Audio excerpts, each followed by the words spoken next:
మీరు ఎలాంటి బిజినెస్ చేస్తున్నా ఏఐ టూల్స్ ద్వారా మీ బిజినెస్ ని డబుల్ చేసుకోవచ్చు. జస్ట్ 49 రూపీస్కే ఏఐ టూల్. ఫాజిల్ ఫ్యూయల్స్ పని అయిపోయిందా? ఇక ఫ్యూచర్ అంతా ఎలక్ట్రిక్ వాహనాలదేనా? ఈ మేధో మదనానికి ఫుల్ స్టాప్ పడింది. ఇప్పుడు రంగంలోకి క్లీన్ అండ్ గ్రీన్ ఎనర్జీ. కేంద్రం పాలసీకి ఆంధ్రప్రదేశ్ మెరుగులు.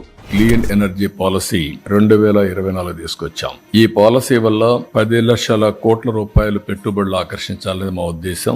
ఆంధ్రప్రదేశ్ లో పెట్టుబడుల సాధనే లక్ష్యంగా కూటమి సర్కార్ అడుగులు వేస్తోంది. ఎమర్జింగ్ సెక్టార్స్ పై సీఎం చంద్రబాబు ఫోకస్ పెట్టారు.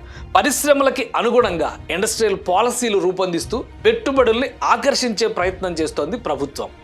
Artificial intelligence, drones, green energy, refineries, steel వంటి భారీ పరిశ్రమల కోసం వ్యూహరచన చేస్తోంది. ఫలితంగా 1,45,000 కోట్ల పెట్టుబడులతో ఆర్సిలర్ మిట్టల్ స్టీల్ ఇండస్ట్రీ, బయోఫ్యూయల్స్లో రిలయన్స్ 65,000 కోట్లు, విండ్ అండ్ సోలార్ పవర్ సెక్టార్లో టాటాలు 40,000 కోట్లు, తాజాగా ఎన్టీపీసీ, ఏపీ జెన్కో భాగస్వామ్యంలో గ్రీన్ హైడ్రోజన్ ఉత్పత్తికి బీజం పడుతోంది.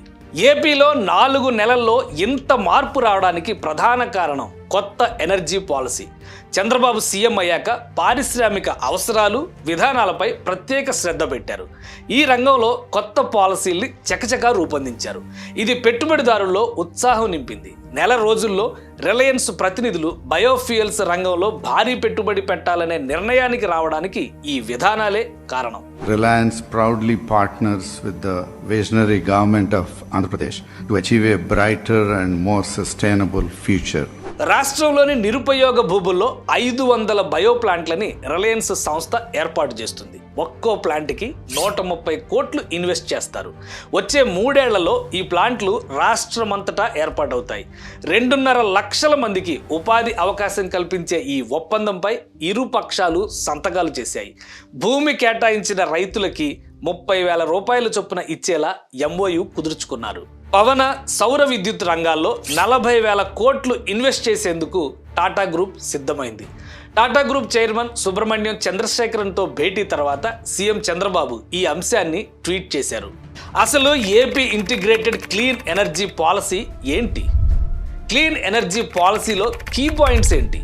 Solar, wind, hybrid, mini hydro ప్రాజెక్టులు, పంప్డ్ స్టోరేజ్ ప్లాంట్లు, battery energy storage, green hydrogen ప్రాజెక్టులు, బయో ఇంధనాలు అన్నిటినీ ఇంటిగ్రేట్ చేస్తూ ఏపీ సర్కార్ ఏపీ ఇంటిగ్రేటెడ్ క్లీన్ ఎనర్జీ 2024ని అక్టోబర్ 31 జీవో నంబర్ 37 ద్వారా రిలీజ్ చేసింది.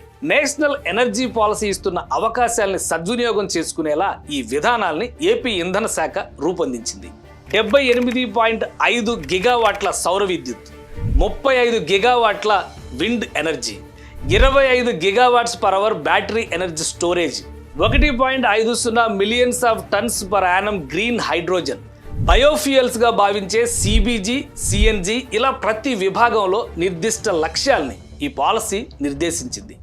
ఈవీ ఛార్జింగ్ పాయింట్ల వినియోగం దగ్గర నుంచి పారిశ్రామిక అవసరాల వరకు 5 ఏళ్లకు సరిపడా అంచనాల్ని ఏపీ సర్కార్ ముందుగానే వేసింది. పైగా కేంద్రం రూపొందించిన ఎనర్జీ పాలసీని తూచా తప్పకుండా అమలు చేసేలా మరే రాష్ట్రం ఇంత సమగ్ర విధానాన్ని తయారు చేయలేదు. దీంతో కార్పొరేట్లు ఏపీ బాట పట్టారు.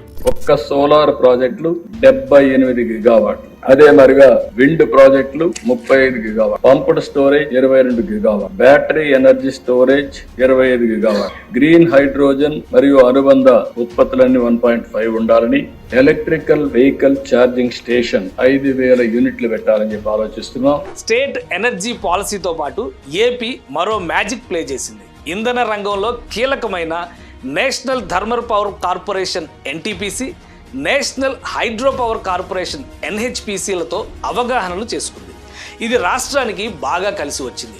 దేశంలోనే బిగ్గెస్ట్ గ్రీన్ హైడ్రోజన్ హబ్గా మారే ఛాన్స్ ఇప్పుడు ఏపీకి దక్కింది. నేషనల్ గ్రీన్ హైడ్రోజన్ మిషన్లో భాగంగా ఈ కొత్త ప్రాజెక్టు వస్తోంది. ఈ మెగా ప్రాజెక్టుకి ప్రధాని నరేంద్ర మోడీ నవంబర్ 29న భూమి పూజ చేయనున్నారు.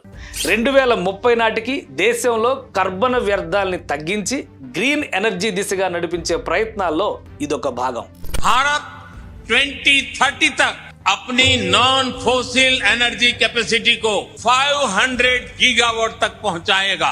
ఎన్టీపీసీ ఏపీ జెన్కో కొలాబరేషన్ లో దేశంలో తొలి గ్రీన్ హైడ్రోజన్ ప్లాంట్ కి విశాఖ పరిసరాల్లోని పూడిమడకని ప్రభుత్వం ఎంపిక చేసింది. 1200 ఎకరాల్లో ఎన్టీపీసీ ఏపీ జెన్కో 50-50 భాగస్వామ్యంతో ఏర్పాటు చేస్తున్నాయి. 3 దశల్లో 84,700 కోట్ల రూపాయల పెట్టుబడులు, 25,000 ఉద్యోగాల కల్పనే లక్ష్యం.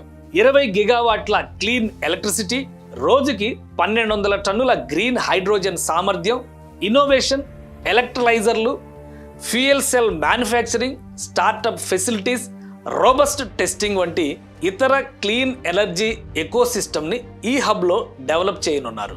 క్లీన్ ఎనర్జీ రంగంలో వస్తున్న విప్లవాత్మక ప్రణాళికలు, ప్రోత్సాహకాలు, ట్యాక్స్ మినహాయింపులు, రాయితీలు సహా అనేక అంశాలను పరిశీలించి భారీ పెట్టుబడుల్ని దక్కించుకునేందుకు ఏపీ వ్యూహాత్మక అడుగులు వేస్తోంది. అందుకే సీఎం చంద్రబాబు ఇంధన రంగంలోనే 10 లక్షల కోట్ల పెట్టుబడుల్ని రాబట్టాలని లక్ష్యంగా పెట్టుకున్నారు. Total investments I am planning 10 lakh crores, 7.5 lakh employment direct and indirect.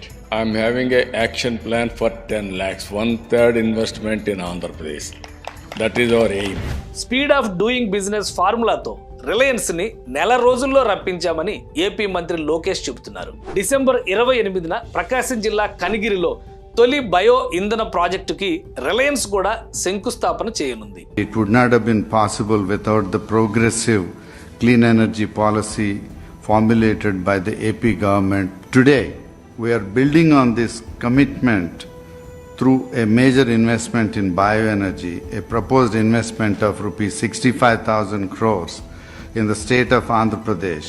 One family one entrepreneur లక్ష్యంగా కూటమి సర్కారు ముందుకు సాగేందుకు కేంద్రం, కార్పొరేట్ వర్గాల చేయూత అవసరమని బలంగా నమ్ముతోంది.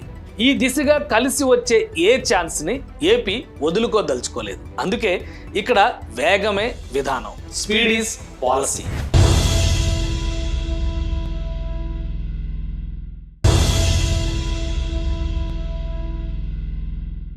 సుమన్ టీవీలో మీ పర్సనల్ అండ్ బిజినెస్ ప్రమోషన్స్ కోసం కింది నెంబర్కి కాంటాక్ట్ చేయండి. సుమన్ టీవీలో మీ పర్సనల్ అండ్ బిజినెస్ ప్రమోషన్స్ కోసం కింది నెంబర్కి కాంటాక్ట్ చేయండి. సుమన్ టీవీలో మీ పర్సనల్ అండ్ బిజినెస్ ప్రమోషన్స్ కోసం కింది నెంబర్కి కాంటాక్ట్ చేయండి.